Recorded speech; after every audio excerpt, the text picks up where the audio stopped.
어느덧 4월의 마지막 주간입니다. 오늘도 하나님의 말씀 앞에 나온 여러분을 환영하고 축복합니다. 오늘은 나홈서 1장 1절에서 15절 말씀을 함께 살펴보길 원합니다. 자, 읽겠습니다. 니느웨에 대한 경고 곧 엘고스 사람 나홈의 묵시의 글이라. 요한은 질투하시며 보복하시는 하나님이시라.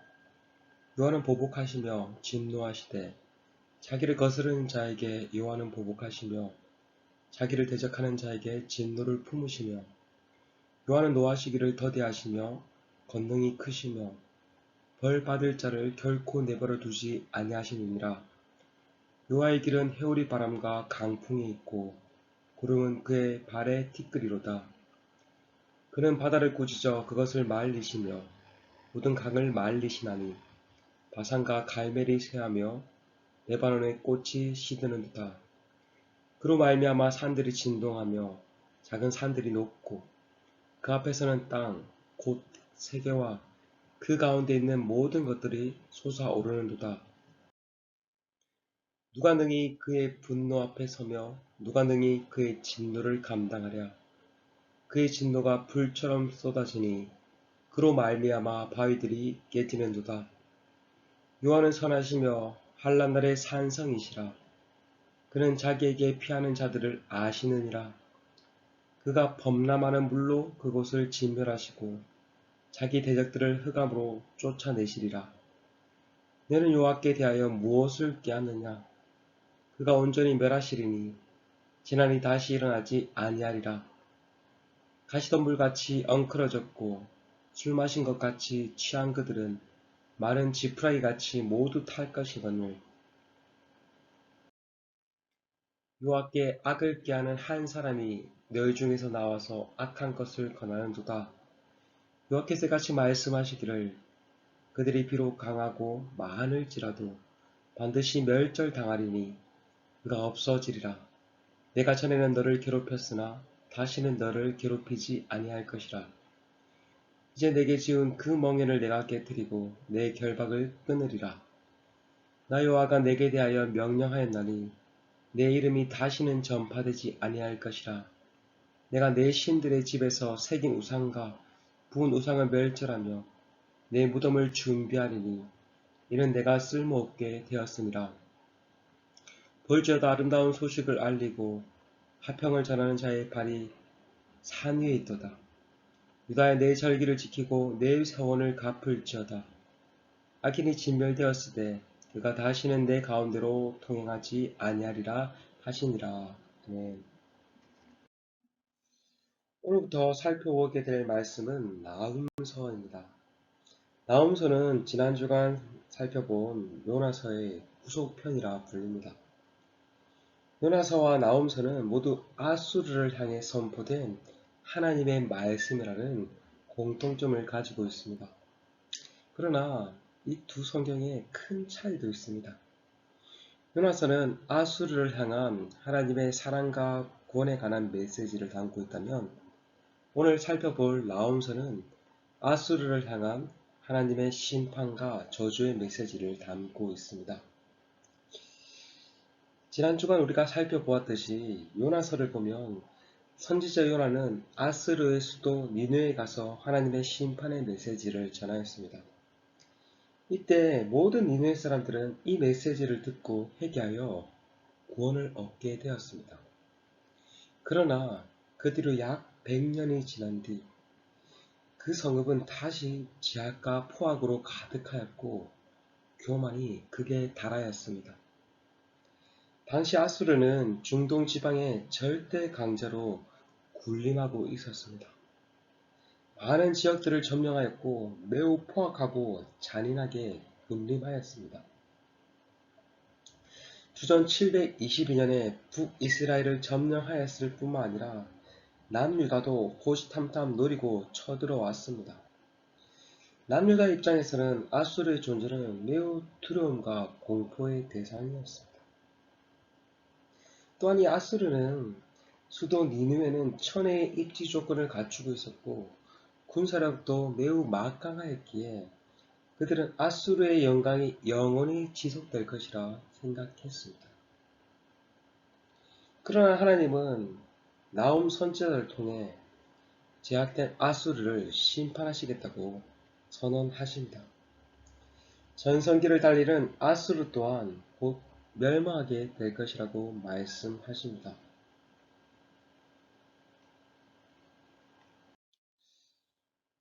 먼저 하나님께서 오늘 본문 2에서 3절에서 하나님이 어떠한 분이신지 하나님의 두 가지 속성에 대해서 먼저 언급해 주십니다. 먼저 3절을 보면 여호와는 노하기를 더디하신다 라고 말을 합니다. 요나 선제 당시 하나님은 노하기를 더디하사 회개하는 니느웨를 용서해 주셨습니다. 요나 또한 이렇게 고백하였죠. 주께서는 은혜로우시며 자비로우시며 노하기를 더디하시며 인애가 크시사 뜻을 돌이켜 재앙을 내리지 아니하시는 하나님이신 줄 내가 알았나이다. 이처럼 하나님은 사랑의 하나님이십니다. 그러나 동시에 하나님은 공의의 하나님이십니다. 죄를 미워하시며 죄에 대해서 진노하시고 심판하시는 분이십니다. 그것을 2절에서 잘 말을 하고 있죠. 여호와는 질투하시며 보복하시는 하나님이시라. 여호와는 보복하시며 진노하시되 자기를 거스르는 자에게 여호와는 보복하시며 자기를 대적하는 자에게 진노를 품으시며. 여기 보시면 보복하신다, 진노하신다 라는 말이 계속해서 나옴을 알 수 있습니다. 하나님은 어떠한 자를 보복하시고 어떠한 자에게 진노하십니까? 자기를 거스르는 자에게, 또한 자기를 대적하는 자를 진노하시며 보복하신다라고 말씀하십니다.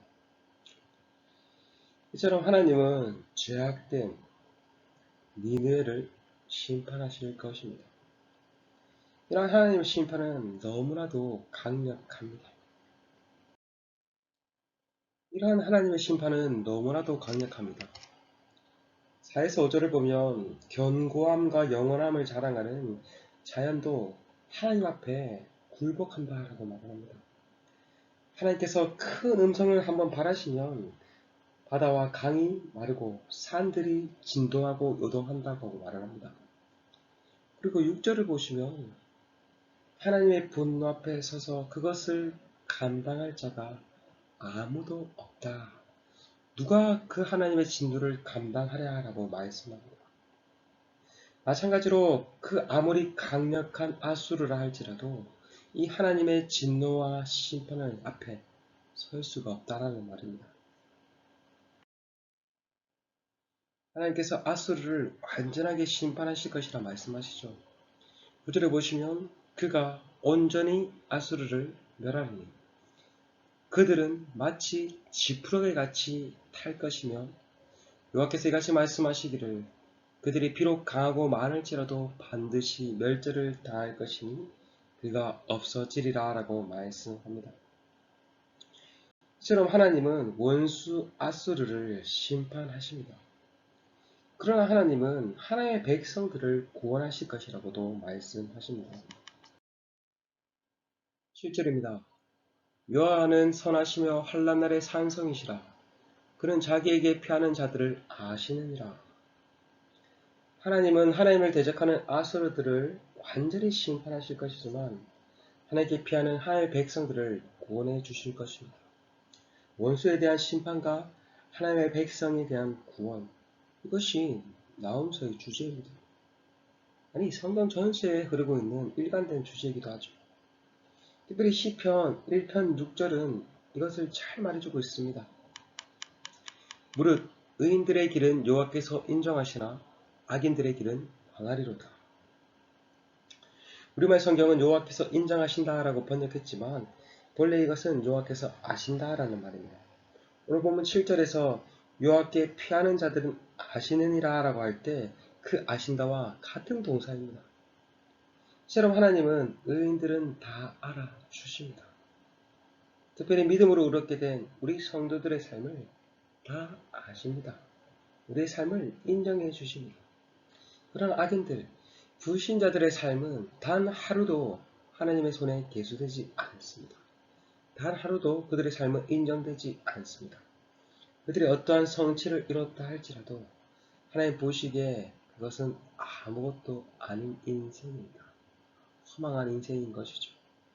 여러분, 누가 복 있는 사람입니까? 예수 그리스도를 믿음으로 의롭게 된 우리가 바로 복 있는 자들입니다. 우리는 이 땅에서도 복된 삶을 살 뿐만 아니라 마지막 때에도 심판이 아닌 구원을 얻고 영원한 생명을 누리게 될 참된 복 있는 자들입니다. 그러므로 오늘도 우리가 복된 인생임을 기억하며 악인들의 길을 따라가지 아니하고 그들의 형통을 부러워하지 아니하고 나아가는 우리 모두가 되기를 소원합니다. 원수 아술의 심판에 관한 소식은 하나님의 백성 유다에게 있어 아름다운 소식, 복된 소식, 기쁜 소식, 복음이었습니다. 그래서 15절은 이렇게 말을 합니다. 15절입니다. 볼지어다 아름다운 소식을 알리고 화평을 전하는 자의 발이 산 위에 있도다. 유다가 내 절기를 지키고 내 서원을 갚을지어다. 악인이 진멸되었으니 그가 다시는 내 가운데로 통행하지 아니하리로다 하신다. 여기 보시면 아름다운 소식을 알리다 할 때 이 알리다의 히브리어 동사에서 복음이라는 단어가 유래했습니다. 복음은 본래 전쟁터로부터 가져오는 승리의 소식을 의미했습니다. 적들이 패배하고 우리 편이 이겼다라는 소식은 말 그대로 좋은 소식입니다. 이보다 더 기쁜 소식은 없죠.